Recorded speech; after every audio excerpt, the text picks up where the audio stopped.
और लगता है कि पूरी मुंबई आज शर्मा जी के बेटे हम तो पहले ही कह रहे हैं कि शर्मा जी के बेटे ने न्योता था, ऐसे में मुंबई वालों को तो आना ही था। और नीचे पूरी मुंबई बस एक आवाज की जरूरत थी, एक आवाज पर कैसे उमड़ पड़ी। देखिए जरा कैसा माहौल है वहां पर, सुनाते हैं जरा।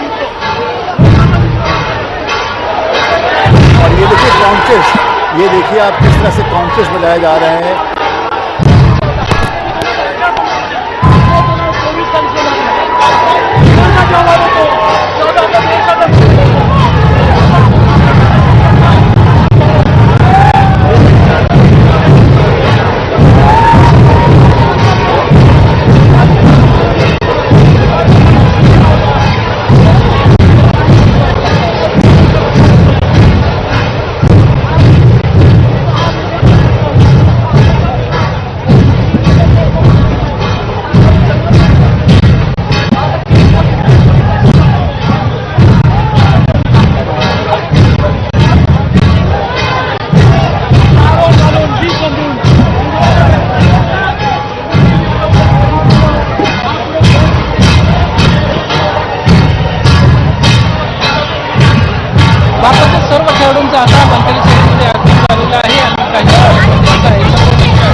जी बिल्कुल, तो हमने जरा सुनाया दर्शकों को कि वहां किस तरीके से इस वक्त सुनाई दे रही है ढोल की थाप भी, और किस तरीके से इसी ढोल की थाप पर थिरकते हुए जो खिलाड़ी बस के ऊपर मौजूद हैं वो भी दिखाई दे रहे थे। और इन्हीं तस्वीरों पर लगातार हम बात करें, वरिष्ठ खेल पत्रकार आशीष शुक्ला जी हमारे साथ यहाँ स्टूडियो में बने हुए। आशीष सर, अभी भी मुझे लगता है समय तो लगने वाला है वानखेड़े स्टेडियम पहुंचने में, भले ही वानखेड़े स्टेडियम जो है वो चंद मीटर के फासले पर ही हो यहाँ से, लेकिन अब किसे परवाह है। अब तो लगता है होता रहे, अब तो परिणति होनी ही है। अब तो मालूम ही है कि ये टीम वानखेड़े पहुंचेगी। अब तो मालूम ही है कि उन 50,000 60,000 लोगों को भी इनके दर्शन का मौका मिलेगा। वो जो तस्वीर हम सोचते हैं किस तरह से वहाँ पे लैप लेंगे, कौन गोदी पे होगा, कौन उछाला जाएगा, और वो सब अब हमारी आंखों के आगे घटने वाला है। अब तो ये चीज़ शुरू हो गई है और अब ये ख़त्म होके ही रुकेगी, और कब ख़त्म होगी उसकी किसी को परवाह है नहीं। रात भर चलती है तो रात भर चले। अब देखिए रोहित शर्मा भी अपने नाम पर जब उनकी आवाज़ें दी जा रही हैं, लोग रोहित रोहित कह रहे हैं, साथ में कोच राहुल द्रविड़ भी नजर आ रहे थे, और स्काई सूर्य कुमार यादव भी बाकायदा उस धुन को एक तरीके से अपनी उंगलियों पर नचाते हुए कि रोहित रोहित, और तीनों जो है वो उसी तरीके से अपनी उंगली जो है उस धुन पर बजा रहे थे। देखिए जीवन सार्थक हो जाता है अगर आप पूरे जीवन परिश्रम करें, फल की इच्छा ना करें, मेहनत करते रहें। और कभी कभी भगवान आपको इतना देता है कि आप सोच भी नहीं सकते। बहुत कम लोगों को वो नसीब होता है जो उनको इतना गौरव मिले, इतना प्यार मिले, इतने लोगों के वो एक तरह से एक आत्मीयता लोगों की वो आपको मिले। और सूर्य कुमार यादव देखें हैं, सूर्य कुमार यादव जब भी आप कुछ बोलने का प्रयास करते हैं, सूर्य कुमार यादव कुछ ऐसा कर देते हैं कि आपका बोलना रुक जाता है और उन पर निगाहें टिक जाती हैं। क्योंकि अब सूर्य हमें नीचे से सुनाई पड़ रहा है, और उस अभिवादन को पूरी तरीके से एंजॉय करते हुए सूर्य कुमार यादव जो हैं वो नजर आए। और नीचे अब वो दूसरी तरफ चले गए, मतलब बहुत देर इस तरफ थे ना, इस तरफ के फैंस का पूरा एंटरटेनमेंट, पूरा मनोरंजन उन्होंने कर दिया। अब जरा दूसरी तरफ के जो फैंस हैं उनकी भी कुछ उम्मीदें और आज जो है वो पूरी कर दी जाए। और कैसे रह रहे कर बीच में ये जो बदलते हैं, लहर है वो सुनाई पड़ती है, जैसे कबड्डी में पाला बदलते हैं ना। मुझे लगता है कई किलोमीटर तो ये बस के अंदर ही चल गए होंगे। सही कह रहे हैं, ये पाला बदलने का खेल, बस के अंदर एक सीट से दूसरी सीट पर आते जाते खिलाड़ी, ताकि हर तरफ हर फैन को अपनी एक झलक वो जरूर दिखा दें। यही बयां कर रही है इस वक्त तस्वीरें। और देखिए किस तरीके से ये समंदर, ये लोगों का समंदर है, ये जन सैलाब है जो इस वक्त मरीन ड्राइव पर आप देख रहे हैं। और ये ओपन बस है जिसमें ये विश्व विजेता इस समय सवार हैं, और कैसे ये योद्धा आगे बढ़ रहे हैं। मंजिल फिलहाल वानखेड़े स्टेडियम है, जहां पर स्टेडियम के भीतर बीसीसीआई की तरफ से सम्मान समारोह रखा गया है, जिसके लिए सभी को निमंत्रण दिया गया। और इस निमंत्रण मिलने की बस देरी भर थी, उसके बाद तो हमने देखा कैसे मरीन ड्राइव से लेकर मुंबई के वानखेड़े स्टेडियम तक सिर्फ और सिर्फ लोगों का हुजूम। आप यकीन कर पाएंगे, शाम 5 बजे से वानखेड़े स्टेडियम में जिसने अपने लिए जो जगह पकड़ी, जो कोना पकड़ा वो वहां पर लगातार डटा हुआ बैठा है। 4 घंटे होने को आ रहे होंगे और इंतजार सोचिए वो जो वानखेड़े स्टेडियम के भीतर मौजूद फैंस कर रहे होंगे। अभी तो वो सिर्फ अपने मोबाइल पर और न्यूज चैनल के माध्यम से इन तस्वीरों को देख पा रहे होंगे और कहीं ना कहीं बेताबी और बेसब्री आशीष जी उन फैंस की बढ़ती जा रही होगी। लेकिन आप देखिए बेसब्री उनकी बढ़ रही होगी, लेकिन उनको ये भी मालूम चल रहा होगा जिस तरह से आवाज़ उठनी शुरू हुई है, उनको लग रहा होगा कि वो जैसे कहते हैं ना कारवां आपके नज़दीक आता है तो आपको अंदाज़ा हो जाता है कि हूफ से चाल से कि किस तरह से कारवां आपके नज़दीक आता जा रहा है। और इंतज़ार इन खिलाड़ियों को भी होगा, ऐसा मत सोचिए कि इंतज़ार इन खिलाड़ियों को नहीं होगा। मैं आपको आज एक बड़ी अच्छी बात बताता हूँ, ये खिलाड़ी जनता के प्यार पे कितना निर्भर करते हैं। मुझे आज भी याद आता है सौरव गांगुली जब रिटायर हो रहे थे तो उन्होंने मुझे कहा था मैं अगले दिन वो आवाज़ मिस करूंगा जब मैं मैदान पे उतरता था और लोग कहते थे सौरव सौरव।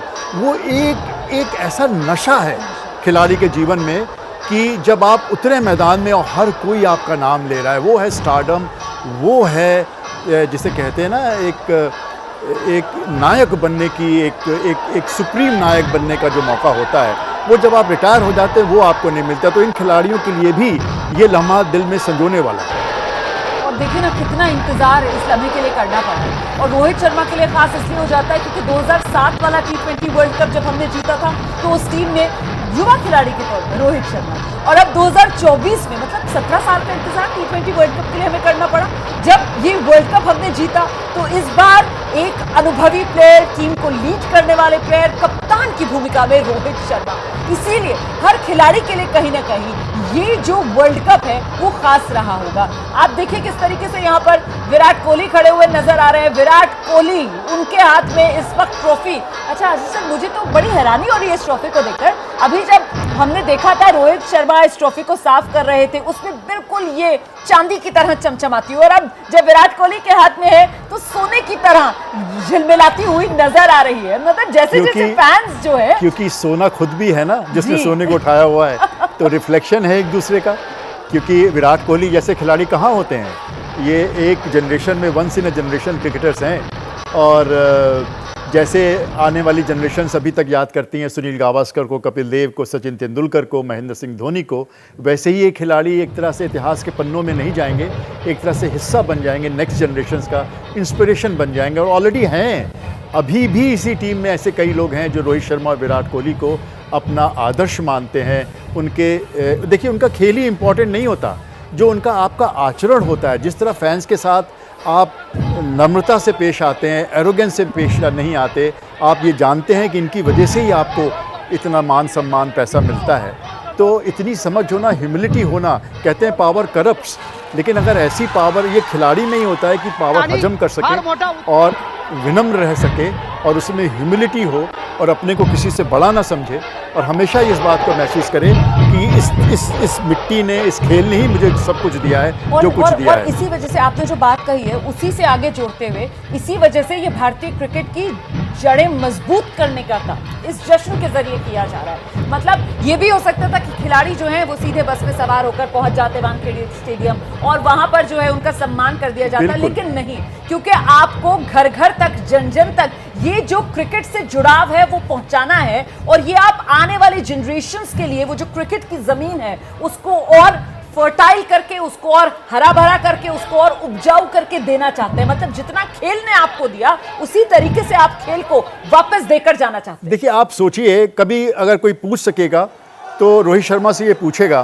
कि आपके दिमाग में ये ख्याल कैसे आया कि ओपन बस परेड हो, आपके ख्याल में ये कैसे आया कि आपके खिलाड़ी इतने थके होंगे, 3 दिन होटल में बंद रहे, उसके बाद जो कुछ भी तामझाम हुआ, उसके बाद आप कैसे नहीं चाहेंगे कि आप जल्दी से अपने घर पहुँचे, आराम करें, पुट योर लेग्स अप। लेकिन ये सोच कि हम जनता तक पहुंचना चाहते हैं, उन लोगों के पास पहुंचना चाहते हैं जिनके प्यार ने हमें सब्जा है, एक तरह से बड़ा किया है, जी सींचा है। तो मेरे ख्याल से ये सोच होना, ये ज़मीन से जुड़े होना, ये बहुत बड़े लेसन्स हैं। इतना आपके पास, आप एक इंडस्ट्री हैं, इतना पैसा, इतना शौर्य, इतना गौरव है आपके पास कि अंबानी तक, उनके सपुत्र तक आपको कभी कभी कार में ड्राइव करके लेके जाते हैं। लेकिन आप अगर खेल से जुड़े होते हैं, अगर आप मिट्टी से जुड़े होते हैं तो आप अपनी वास्तविकता नहीं भूलते हैं। और वास्तविकता यही है कि आपको ज़मीन से ही जुड़े हैं, ज़मीन के ही हैं हम, और ज़मीन से ही हमें जुड़े रहना है। मैं तो ये सोच रही हूँ सर कि आज से मतलब 10, 15,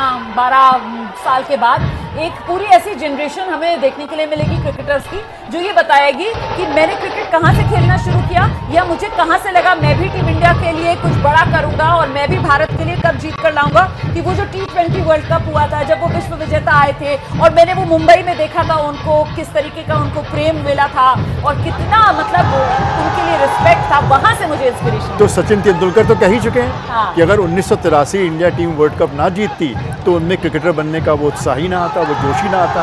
एक छोटा सा बच्चा जो 15 साल में इंडिया के लिए टेस्ट क्रिकेट खेल गया, सोचिए कितनी छोटी उम्र में उसके मन में एक बीज पनपा होगा, और वहाँ से वो इतना बड़ा बन गया कि 200 टेस्ट मैच खेल गया। और मुझे ध्यान 25 आता साल है, इंटरनेशनल क्रिकेट। सही कह रहे हैं आप सोच नहीं सकती 25 साल की international cricket, top level cricket. जैसे ही घड़ी का काटा दोपहर 2:30 पे आए, बबीता जी का दिल सास बहू साजिश के लिए मचल जाए। और ये है इनकी बहू, पूरे दिन ऑफिस की टेंशन हो जाए गॉन जब ये करें अपना फेवरेट शो फ्री टाइम पे ऑन। इनकी तरह आप भी देखिए अपना फेवरेट शो अपने टाइम पर और डाउनलोड कीजिए एबीपी लाइव ऐप अपने स्मार्ट टीवी पर।